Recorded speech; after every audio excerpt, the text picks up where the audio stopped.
Hey guys, it's Ornlu, and we are here on the June-July 2023 PUP public update preview version of the game. This was up briefly, made a video on all the balance changes, that was exciting, and then apparently there were some issues and it was taken down, and now it has finally been put back up. So I haven't really had the chance to dive into a whole lot more in terms of testing and stuff like that. I actually plan on doing that tomorrow as I'm recording this video. But something that I actually didn't notice at first in the patch notes, only realized later, was that they actually changed the difficulty ratings of, was that 8 of the campaigns? And I thought that, it'd be fun to break them down and see what we think of those changes and, yeah, just go over what they are all about. So I'm going to be going in chronological order with these. So, Tariq ibn Ziad, oh boy, everyone's favorite campaign. This had its difficulty rating bumped up from 1 sword, or easy, to 2 sword / medium. Now, in case you guys don't remember, Tariq ibn Ziad is the Berber campaign, and this is a very difficult one to rate, because the missions are all really straightforward. Destroy a castle, defeat some enemies, defeat some more enemies, make it through to a specific area, and then defeat some more enemies. Like, it's all really, really simple. It's just all of the infinite unit spam makes the actual gameplay difficult, but that's especially true if you're playing on hard, like I do, and I'm sure a lot of you guys as well. But I'm sure if you play it on some of the easier difficulties, this campaign is a breeze. That said, if we, for instance, go into the first scenario of the campaign, you have stuff like these fire towers, which are infamous. Got 4 fire towers here. You're stuck in the castle age. You have to make rams to take down this castle, and the things like the fire towers make that a very difficult process. Big challenge point number 2 in this campaign. This entire level. Yeah, so in case you don't remember this mission, it's you have this big army, please don't talk Al-Gafiki. You have to make it through all of these twisting mountain passes. It does become fairly easy if you just realize that you can use your hero unit, Abd ar-Rahman Al-Gafiki, to just micro down all of the poorly upgraded units. But you still have these mountain passes that you have to take, and your units will take guaranteed damage there, so if you aren't prepared, then suddenly this scenario becomes really, really tough, and I get that. Then, of course, there's the last scenario, Razzia, which it's just infinite unit spam city with these ones. There's just so many units that are coming at you with full post-imp upgrades from Bordeaux and from the Frankish army that it does take pretty good macro and late game unit control to make that work, so all in all, I think that at least bumping this up to 2 sword difficulty makes a lot of sense here for Tariq ibn Ziad. Our second difficulty changed campaign is actually going to be Bari, which went from a 3 sword or hard difficulty campaign to a 2 sword or moderate difficulty campaign. Now, this is an instance of a campaign being really, really hard at launch, but then it was considered a little too hard, and then they dial it back a lot. So in this case, I think that scenarios 4 and 5 play a really big role here because these were 2 super difficult scenarios. Bari, of course, is our Byzantines campaign, and this scenario way back in the day, I said this was the hardest scenario in all of AoE2 DE because it was at the time, but this scenario has gone through a lot of nerfs, so to say, in that this level is a lot easier than it used to be. Like the Teutons don't get post-imp blacksmith upgrades, I remember, and it's just a much easier level than it used to be. And same deal with the last scenario. It used to be super hard, especially at the portion where you have to defend Bari from the huge Norman army that's attacking you for whatever set amount of time. That used to be really tough to do. I've played it since then. It is no longer all that tricky. So in that context, I think that it's totally fair to demote Bari from a 3 sword to 2 sword difficulty campaign. The first 3 levels are all pretty simple, straightforward, but not the easiest in the world. Same thing with the last 2 scenarios. They're not easy scenarios by any means, but I really don't think that Bari is among the toughest campaigns in the game anymore. Next up is going to be Surya Varman I, our Khmer campaign. This one had its difficulty downgraded from a 2 sword difficulty campaign to a 1 sword difficulty campaign. And I think this one, again, it makes a lot of sense. All of these scenarios are very straightforward. You're a Khmer, you get a economy in all but the 3rd level, and you just get to build up your big old boom and then go take down your opponents. First scenario, second scenario, fourth scenario, it's all very straightforward macro, and then kill your opponent with a bunch of beefy elephants and siege and ships and whatnot. Now, the only wrinkle here is actually the last scenario, Nirvana Pada, which, in case you do not remember, is the one where you have to defeat 3 of your enemies or build and defend a wonder, and this scenario is actually quite challenging. It's a really fun scenario, it's a good one, but it is you versus 1, 2, 3, 4, 5 enemies, all of whom can get to full post-Imperial Age stuff. Whether you go for the wonder defense route or the go out and attack your enemies route, this is a tricky scenario, but one difficult scenario in a campaign that otherwise has pretty easy and straightforward scenarios, I think is totally fair. And again, it's not like Nirvana Pada is super complex, so I'm sure on the easier difficulties, it isn't going to be that hard for people to figure out. I think bumping this down to a one-sword difficulty campaign makes sense, especially because of all of the Rise of the Rajas campaigns, this one's definitely the easiest, and Bayanong Leiloi, and I would even argue Gajah are all probably worthy of a 3-sword rating, so Sword of Armon, way, way easier by comparison.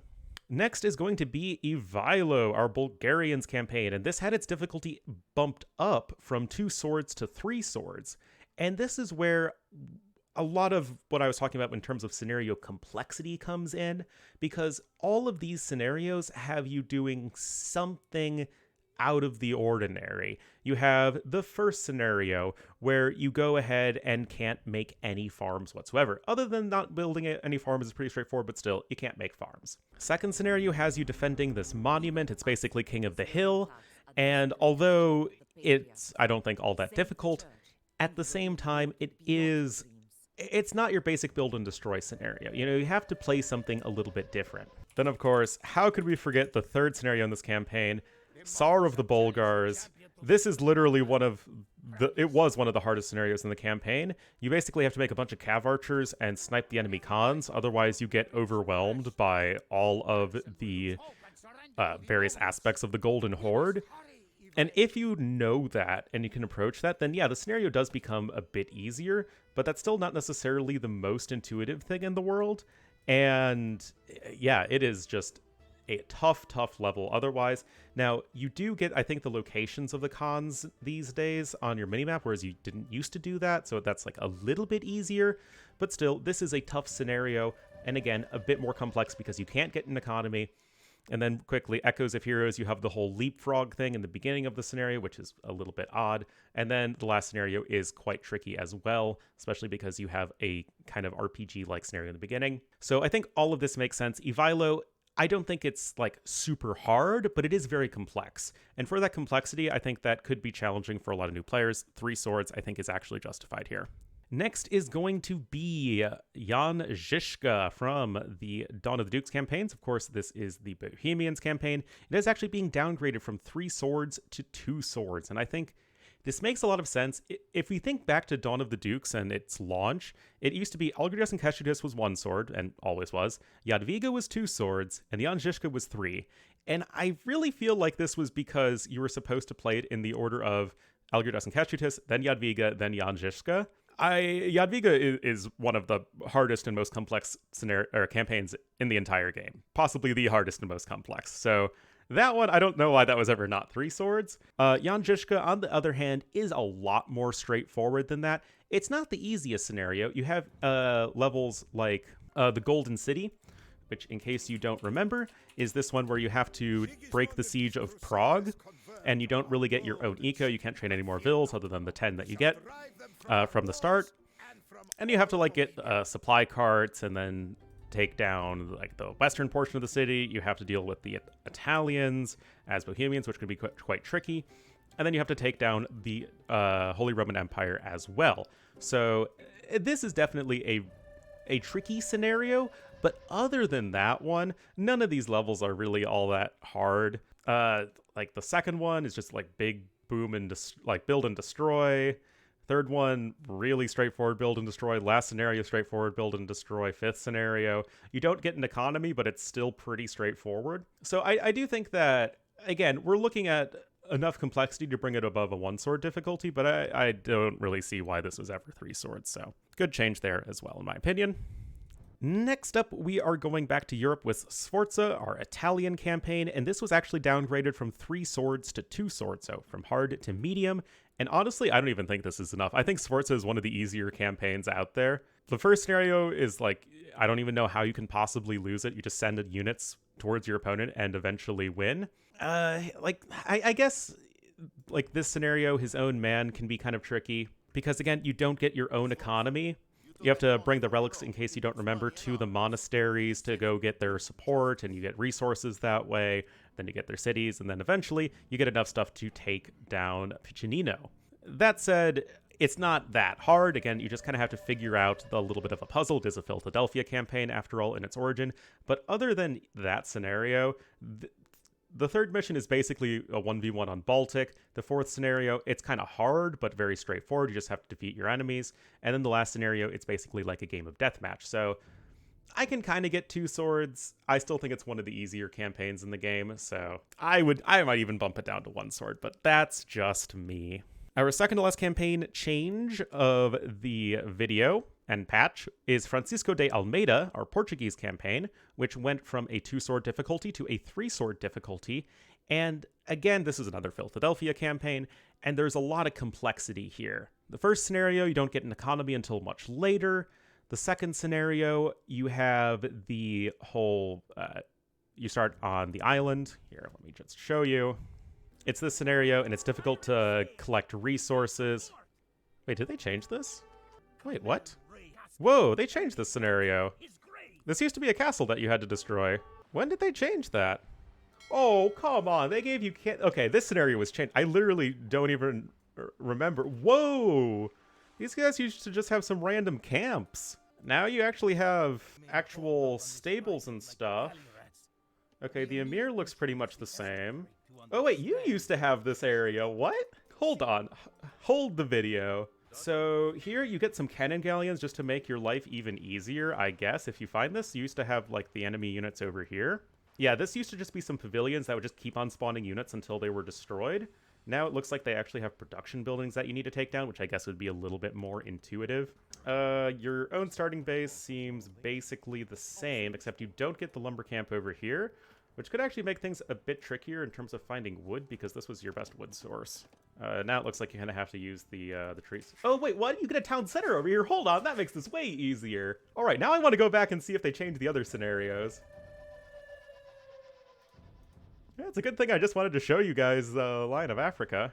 And then the last level, this one, I think, is another one of those contenders for the trickiest scenarios in all of Age of Empires. Because first, remember you have this monk minigame in the beginning where you have to convert but not kill certain units. As in the conquistador units from Alfonso, and then you have to convert the guy himself who's over here. And that can be really tricky again, especially if you are a more casual player. And then from there, you have to go ahead and either build and defend a wonder, or go and attack all of the enemies. For the overall point of the video, the changes in difficulty of the campaigns, this is a tricky level, and I think overall, Almeida, one of the more complex campaigns out there, and definitely worthy of that 3-sword rating. Now, last but not least, we have Babur, which went from a 2-sword rating down to a 1-sword rating. And again, I think this makes a lot of sense. These scenarios are, for the most part, very straightforward. Basically, build and destroy, take Samarkand, build and destroy, take down the Uzbeks, and then Kabul.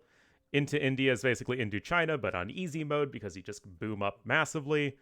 This is the one scenario in the campaign that I think could be giving newer players difficulty, the Battle of Panipat, which, in case you don't remember, is this level where you have like the time limit, you have to kind of complete as many objectives as possible, and you have this huge battle against the Delhi Sultanate, which can be quite tricky if you haven't nerfed your enemies enough, so to say, like taking out the Khans or converting them and then getting the support of the Ottomans.